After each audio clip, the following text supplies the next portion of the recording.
在地人在地情来看台南市定的民俗土城迎春牛的活动，每一年拢吸引到几啊十万人来参加。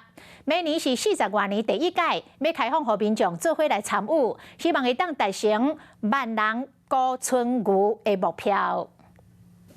正统六里门圣母庙选定龙时吉日万甲新年春牛并天开工祭仪。众人做伙连纸连灯，代表开工大吉。来认识咱老祖先的地位，安尼欢迎来六里门圣母庙，才参与万年过春牛。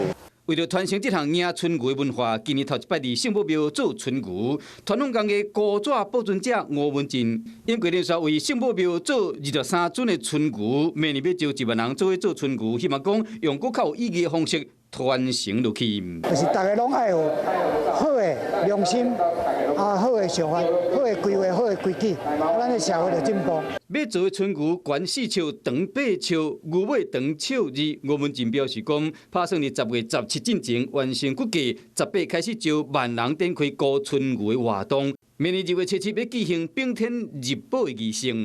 Hello， 我是冯维之，想要抢先掌握最及时的新闻资讯吗？赶快订阅、按赞、开启小铃铛，锁定华视新闻 YouTube 频道。